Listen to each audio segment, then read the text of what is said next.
तो हेलो दोस्तों, स्वागत है आपका मेरे चैनल डिजी संचार में। दोस्तों, जैसे कि आप सभी को पता है, ईपीएफओ पोर्टल में सिस्टम को अपग्रेड किया गया है, जिसमें काफ़ी सारे चेंजेस हुए हैं। तो आज हम उन्हीं चेंजेस के बारे में जानने वाले हैं कि क्या क्या ईपीएफओ पोर्टल में अपडेट हुआ गया है। तो बिना देरी किए शुरू करते हैं इस वीडियो को। तो दोस्तों, यहाँ पे सबसे पहला अपडेट निकल के आ रहा है यूएन एक्टिवेशन में। जैसे कि दोस्तों आप लोग को पता है कि पहले यूएन जनरेट करने का जो ऑप्शन था वह सिर्फ ईपीएफओ पोर्टल में दिखाता था, शो होता था, जो कि आपके ठेकेदार या फिर आपकी कंपनी के द्वारा ही किया जाता था। लेकिन अब इस ऑप्शन को पूरी तरह से हटा दिया गया है ईपीएफओ पोर्टल से। अब यह ऑप्शन जो है उमंग ऐप में शिफ्ट कर दिया गया है। अब आप उमंग ऐप के जरिए ही अपना यूएन नंबर जनरेट कर पाएंगे। और दूसरा चीज ये है दोस्तों कि इसमें अब आपको आधार फेस ऑथेंटिकेशन भी करना पड़ेगा। तो दूसरा अपडेट यहाँ पे दोस्तों पीएफ एडवांस क्लेम को लेकर आ रहा है, जिसमें पहले जब भी हम पीएफ एडवांस क्लेम करते थे तो हमको मुख्य रूप से 8 से 9 चीजें का ऑप्शन दिखाता था क्लेम करने के लिए। लेकिन अभी उन सभी चीजों को हटा के मात्र मुख्य 3 कैटेगरी को रख दिया गया है, जिसमें आवश्यक, पहला है आवश्यक जरूरतें, इसमें बीमारी, शिक्षा, विवाह, यह सब आ जाएगा। दूसरा है हाउसिंग, घर, जमीन, मतलब यदि आप अपना घर खरीद रहे हैं या घर बना रहे हैं या जमीन खरीद रहे हैं तो आपको सेकंड वाले ऑप्शन पर सेलेक्ट कर देना है। तीसरा, अगर आपका कोई विशेष परिस्थितियां आ गई है, जैसे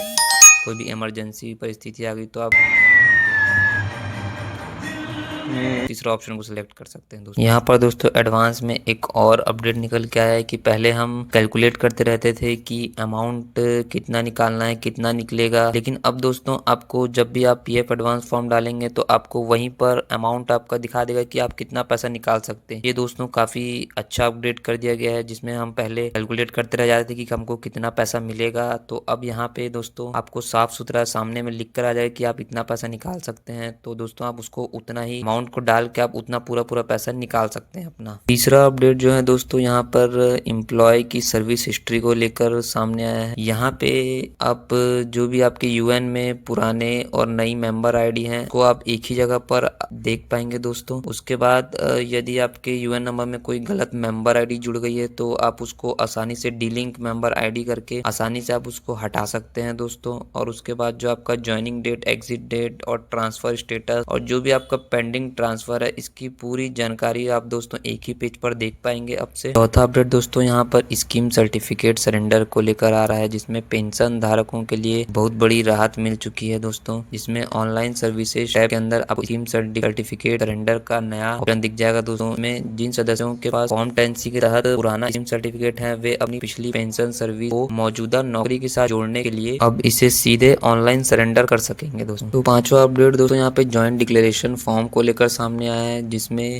नाम, अपना आपका नाम हो गया, आपका डेट ऑफ बर्थ या ज्वाइनिंग या एग्जिट डेट ही करने के लिए पहले बहुत सारे ऑप्शन देते थे, जिसमें आपका सैलरी स्लिप हो गया, एक्सपीरियंस लेटर हो गया या सेटलमेंट लेटर, जैसे बहुत सारे ऑप्शन रहते थे। लेकिन अब यह सब डॉक्यूमेंट दोस्तों खत्म कर दिया गया है। अब यह सब अपलोड नहीं किए जाएंगे। सुधार करने के लिए अब केवल आपको गवर्नमेंट की जो आईडी है, मतलब सरकार के जो द्वारा आपको पहचान पत्र प्राप्त हुए हैं, जो सरकार के द्वारा पहचान पत्र बने हुए हैं, सिर्फ उन्हीं का उपयोग किया जाएगा ज्वाइंट डिक्लेरेशन फॉर्म में। मतलब आपको दोस्तों यदि आपको करेक्शन करना है अपने पीएफ अकाउंट में तो आपको केवल सरकारी दस्तावेज ही काम आएंगे और अन्य कोई भी दस्तावेज आपका काम में नहीं आएगा, अपलोड नहीं होंगे। छठवां अपडेट दोस्तों यहाँ पर क्लेम सेटलमेंट को लेकर आ रहा है सामने, जिसमें फास्ट प्रोसेसिंग सेटलमेंट को कर दिया गया है। मतलब अगर आपके केवाईसी और डॉक्यूमेंट, अगर आप यह दोनों ओके है, एकदम सही है, तो आपको केवल 3 दिन का ही इंतजार करना पड़ेगा। 3 दिन में आपका क्लेम सेटलमेंट हो जाएगा, यानी आपके बैंक खाते में 3 दिन में ही आपका पैसा ट्रांसफर कर दिया जाएगा। और दूसरा चीज यहाँ पे यह दिखा रहा है कि अभी पासबुक पोर्टल अभी पूरी तरह से चालू नहीं हुआ है, उसके लिए हमें वेट करना पड़ेगा, कुछ दिन का समय और लग सकता है पासबुक पोर्टल चालू करने के लिए। और दोस्तों यहाँ पे ईपीएफओ द्वारा यह भी कहा गया है कि बार बार पोर्टल में लॉगिन करने व एक ही क्लेम को बार बार सबमिट करने से बचें। मतलब यदि आपने एक बार क्लेम सबमिट कर दिया है तो दोबारा क्लेम सबमिट ना करें, थोड़ा इंतजार करिए, आपका पैसा आपके बैंक खाते में ट्रांसफर कर दिया जाएगा। तो दोस्तों यह थे ईपीएफओ के बड़े बदलाव जो कि ईपीएफओ पोर्टल द्वारा किया गया है। तो दोस्तों यदि आपको यह वीडियो पसंद आया तो आप चैनल को लाइक और सब्सक्राइब कर सकते हैं। यदि आपको किसी भी प्रकार की परेशानी का सामना करना पड़ रहा है तो आप बिल्कुल हमारे